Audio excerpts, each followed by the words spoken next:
Welcome to gallery 392। Viewers, ये still life painting आज हम ड्रॉ करेंगे। तो आइए लेसन 3 स्टार्ट करते हैं। उम्मीद है माइक्रोसॉफ्ट पेंट पर जो पेंटिंग टूल्स हैं उनको आप अब तक समझ चुके होंगे। पहले बॉक्स सिलेक्ट करके हम अपनी पेंटिंग की आउटलाइन बना लेते हैं। कलर वन बॉक्स में ब्लैक कलर सिलेक्ट कर लेते हैं। अपने कैनवस साइज़ को आप अपनी मर्ज़ी के मुताबिक छोटा या बड़ा कर सकते हैं। अपने कैनवस का एक आउटलाइन बॉर्डर मैंने बना लिया है। स्ट्रेट लाइन बार सेलेक्ट करके मैं अपने कैनवस को 3 पोर्शंस में डिवाइड करूंगा। कलर पैलेट से मैंने डार्क ब्राउन कलर सेलेक्ट किया है। कैनवस को मैंने स्ट्रेट लाइंस ड्रॉ करके मज़ीद 3 पोर्शंस में डिवाइड कर दिया है। पेंटिंग ब्रश सेलेक्ट करने के बाद फिर मैंने ब्रश का साइज़ सेलेक्ट किया है।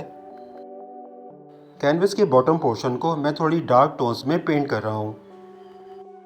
पहले ब्लैक, फिर डार्क ब्राउन, उसके बाद लाइट ब्राउन और टॉप पोर्शन को येलोइश टोन दी है। जिस तरह मैंने आपको पहले बताया कि कैनवस के कलर्स मर्ज करने के लिए कैनवस को रीसाइज किया जाता है। मैंने हॉरिजॉन्टल और वर्टिकल दोनों को रीसाइज किया है। रीसाइज करने में आपका पेंटिंग सिर्फ एक लाइन की सूरत में नज़र आता है और फिर उसके बाद जब आप दोबारा रीसाइज करते हैं तो कलर्स पूरे मर्ज हो जाते हैं। अब मैंने ऊपर टॉप से सर्कल का टूल यूज़ किया है क्योंकि मुझे इसमें फ्रूट्स ड्रॉ करने हैं और ये सर्कल एप्पल की आउटलाइन शो करेगा। वीवर्स, स्टिल लाइफ ड्राइंग में आप कोई भी ऑब्जेक्ट्स मुख्तलिफ पैटर्न्स में प्लेस करते हैं। फ्रूट्स, वेजिटेबल्स, फ्लावर्स या फिर मुख्तलिफ किस्म के वाजेस या पॉट्स को आप एक सर्टेन एंगल पर प्लेस करते हैं। और ये अब मैं ग्रेप्स की आउटलाइन बना रहा हूँ। ये सिर्फ अंदाजे के लिए एक आउटलाइन बनाई जाती है, बाद में आप इसमें कलर्स फिल करके इसका साइज़ चेंज भी कर सकते हैं। अब मैंने टॉप पर दिए गए टूल से एक कर्व लाइन सेलेक्ट की है जिसके ज़रिए मैं बनानास की शेप दूंगा। मैंने इस कर्व लाइन का इस्तेमाल करते हुए 2 बनानास की शेप दे दी है। स्ट्रॉबेरीज ड्रॉ करने के लिए भी मैंने सर्कल का इस्तेमाल किया है और चेरीज बनाने के लिए भी यही सर्कल इस्तेमाल किया जाएगा।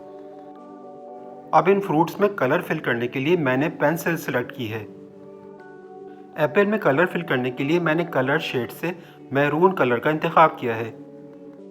एप्पल की आउटर साइड में मैंने डार्क शेड किया है। एप्पल की सेंट्रल साइड पर शेड के लिए मैंने येलो, ऑरेंज और वाइट यूज़ किया है। पेंसिल से डार्क और लाइट शेड देने के बाद मेरा एप्पल तकरीबन बन चुका है। अब दूसरे एप्पल के लिए मैंने येलो ज़्यादा यूज़ किया है और सेंटर में रेड और मैरूनिश शेड्स हैं।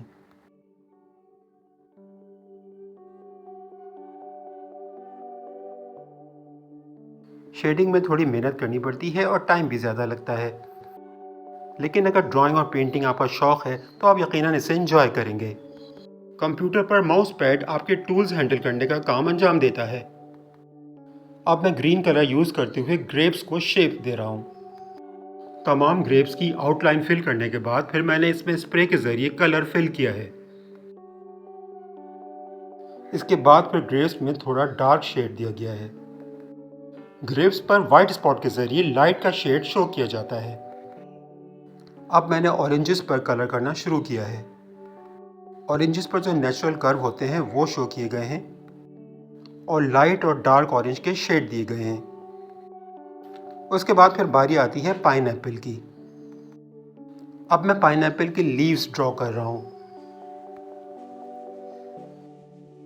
स्ट्रॉबेरीज में रेड और मैरून कलर करने के बाद उन पर पिंक, वाइट और ब्लैक से डॉट्स दिए जाते हैं। इस तरह से उनमें थोड़ा नेचुरल लुक आ जाता है। स्ट्रॉबेरीज के बाद फिर चेरीज में वही टेक्निक्स इस्तेमाल करते हुए शेडिंग की गई है। स्टिल लाइफ पेंटिंग करते हुए रोशनी और साए का ख्याल रखना पड़ता है, यानी आपके ऑब्जेक्ट्स में कहाँ लाइटर शेड आएगा और किस तरफ डार्कर शेड्स दिया जाएगा। पिक्चर में ब्यूटी लाने के लिए अब मैं लीव्स बना रहा हूँ। स्टिल लाइफ पेंटिंग सीखने वाले अपने घर में मौजूद मुख्तलिफ अशिया को रोशनी की सोर्स के सामने रखकर देख सकते हैं, यानी खिड़की या दरवाजे से आने वाली रोशनी उन पर किस तरह असर डालती है।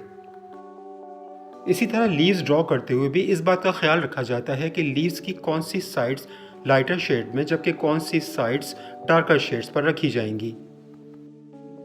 लीव्स की वेन्स बनाने के लिए भी एक थिन कर्व लाइन का इस्तेमाल किया जाता है।